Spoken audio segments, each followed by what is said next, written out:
नमस्कार, मैं हूं सुमित आजाद और एक बार फिर से बहुत बहुत स्वागत है आयुर्वेद के खजाना के इस नए एपिसोड में। और आज के इस नए एपिसोड में जो समस्या है वो है कानों का बहना। अब चाहे बच्चे हों, बुजुर्ग हों, इस तरह की जो समस्या है वो बहुत सारे लोगों को होती है। खासकर अगर बच्चों की बात करें तो यदि छोटे बच्चों में कंठमाला का रोग हो जाता है, उसके कान में पीप बनने लगती है जो कान से बाहर बहने लग जाती है, कभी कभी छोटी माता या खसरा का बुखार रहे काफ़ी समय तक, उसके कारण भी पीप बहने लग जाती है। और यदि ये समस्या लगातार बढ़ती रहे और इसका उपचार ना किया जाए तो बहरापन की भी समस्या उत्पन्न हो सकती है। ऐसे में कुछ और भी कारण हैं, कुछ इस तरह से जो आपकी स्क्रीन पर दिख रहे हैं। ये सब कारण हो सकते हैं कान बहने के, और ये समस्या बहुत सारे लोगों को होगी। इस समय जो वीडियो देख रहे हैं या उनके परिवार में किसी न किसी को होगी। तो इस वीडियो को देखने के बाद आपको उपचार पता चलने वाले हैं ऐसे, जो रसोई घर की सहायता से आप घर बैठे बड़ी आसानी से अब इस समस्या से छुटकारा पा सकते हैं। एक नहीं, कई सारे मैं तरीके बताने वाला हूं, ताकि एक तरीका अगर आप ना कर पाएं, आपके पास उपलब्ध ना हो, तो जो सबसे सरल लगे और जो सबसे ऐसा लगे कि हाँ हम इस वाले तरीके को तो कर ही सकते हैं, वो आप अपना लीजिए। हर एक नुस्खा जो इसमें बताया जा रहा है वो सब अपनाया हुआ है, और उसके टेस्टिमोनियल अगर आपने देखने हैं तो स्वस्थ समृद्ध परिवार में जाकर के देख भी सकते हैं, जो कि यूट्यूब चैनल है। तो बिना किसी देरी के मैं शुरू करता हूं।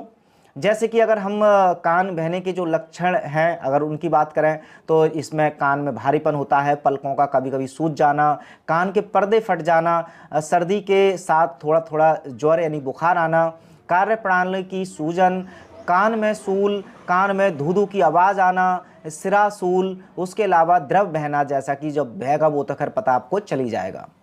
तो ये सब लक्षण के बाद आइए जानते हैं कि यदि ये सब लक्षण हैं कानों से संबंधित, और भी कई सारी समस्याओं में ये जो उपचार मैं बता रहा हूँ वो काम आ सकते हैं। चाहे वो दर्द हो रहा हो, चाहे कोई लिक्विड निकल रहा हो, पीप निकल रही हो, दर्द हो रहा हो, तो चलिए क्या क्या कर सकते हैं। तो आइए जानते हैं कुछ आयुर्वेदिक उपचार। उससे पहले आपको बता देता हूँ कि यदि आप जो फ्लोराइड जैसे केमिकल युक्त जो पेस्ट जो मॉर्निंग में आप करते हैं उनसे छुटकारा पा करके आप घर में बने हुए बड़े ही शुद्ध और प्राकृतिक हर्ब से बना हुआ दंतमंजन अगर आप मंगाना चाहते हैं तो आप स्क्रीन पर दिए हुए इस नंबर पर भी कांटेक्ट कर सकते हैं। उसके अलावा डिस्क्रिप्शन में आपको कांटेक्ट डिटेल मिल जाएगी। मोनिका दीदी ये अपने हाथों से बनाती हैं, मैंने खुद भी इस्तेमाल किया, कई सारे लोगों ने इस्तेमाल किया है, तो काफ़ी अच्छा रिजल्ट है।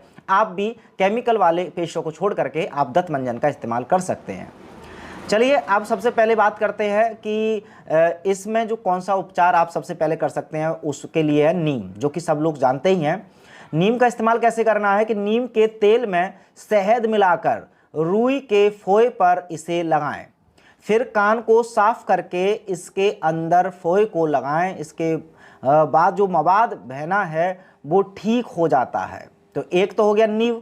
उसके अलावा नीम के तेल को रुई के फाय से कान में लगाने से भी मवाद ठीक हो जाता है। तो नीम का जो तेल है वो आपको पता चल गया। उसके बाद अगर ये भी आपके पास उपचार ना कर पाए तो साल के पेड़, जैसे कि आपको फोटो में देख रहे होंगे, साल का पेड़ ये होता है। साल के पेड़ की छाल को लेकर पीस लें, फिर उसे सरसों के तेल में डालकर अच्छी तरह से पका लें। इस तेल को कान में डालने से कान में जो मवाद है वो बहना बंद हो जाता है। सूरजमुखी का जो पत्ते हैं उनका भी इस्तेमाल कर सकते हैं। तेल में सूरजमुखी के पत्तों का रस मिलाकर कान में डालने से कान में जो मवाद होता है वो बहना बंद हो जाता है। उसके अलावा जो हर घर में मिल सकती है वो है हल्दी। 10 ग्राम हल्दी और 200 ग्राम फिटकरी का बारीक चूर्ण बना लें, फिर कान को साफ करके यह चूर्ण रोजाना 2 से 3 बार डालने से मवाद बहना बंद हो जाता है। ये आप कान में डाल सकते हैं। उसके अलावा प्याज का भी इस्तेमाल कर सकते हैं। प्याज के रस को थोड़ा सा गर्म करके उसकी 5 से 7 बूंदें कान में डालने से कान में दर्द, कान से मवाद बहना और बहरेपन का रोग ठीक हो जाता है। तो ये भी जितने अब तक मैंने बताया नुस्खे, ये सब घर में बड़ी आसानी से हो सकते हैं, क्योंकि आपको हल्दी भी मिल सकती है और प्याज भी घर पर आसानी से मिल सकती है। अब बात करते हैं फिटकरी की। फिटकरी का भी इस्तेमाल करके इस रोग से छुटकारा पा सकते हैं। कैसे पा सकते हैं? फिटकरी के पानी से कान को धोने से कान में से मवाद बहना बंद हो जाता है। उसके अलावा एक और बहुत अच्छी औषधि है आयुर्वेद में, वो है हरी दूब। हरी दूब जैसे कि फोटो में आपको दिख रहा है, हरी दूब घास के रस को छानकर 2 से 3 बूंद रोजाना 3 से 4 बार कान में डालने से मवाद बहना और बहरापन ठीक हो जाता है। तो तो उसके अलावा शहद की अगर हम बात करें तो शहद और नीम के गोंद को, नीम का जो गोंद आता है, नीम के गोंद को बराबर मात्रा में एक साथ मिलाकर कान में 2-2 बूंदें डालने से कान में से मवाद का बहना रुक जाता है। ये भी काफ़ी परीक्षित किया हुआ नुस्खा है। मेथी जो कि आपके घर में रहता है, मेथी के दानों को दूध में भिगो लें और फिर इनको दूध में से निकालकर पीस लें और गुनगुना करके कान में डालने से कान में से मवाद बहना बंद हो जाता है। यहाँ पर अगर देसी गाय का दूध हो तो ज़्यादा उत्तम है।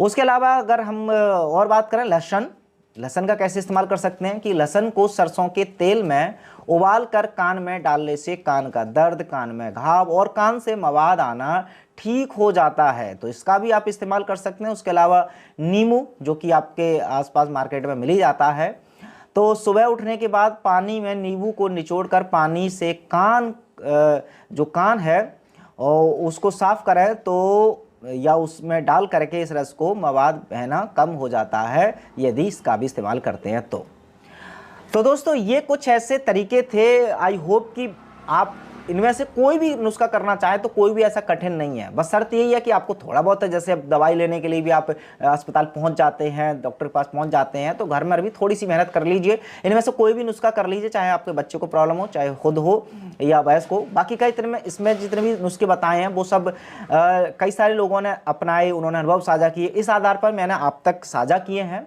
हालांकि जो सब सर्वश्रेष्ठ उपचार है वो यही है कि आप नज़दीकी चिकित्सक जो कि स्वदेशी चिकित्सक हैं, आयुर्वेदिक चिकित्सक हों, उनसे सलाह लेकर के आपका इलाज करा सकते हैं। लेकिन इनमें से जो भी आपको तरीका से सरल लगे तो वो भी अपना सकते हैं और अब इस समस्या से छुटकारा पा सकते हैं। अगली वीडियो में कौन सी समस्या का आप उपचार चाहते हैं आयुर्वेद के खजाना के अगले एपिसोड में, वो कमेंट बॉक्स में लिखना मत भूलिए। मिलते हैं अगली वीडियो में, तब तक अपना ख्याल रखिए। जय हिंद।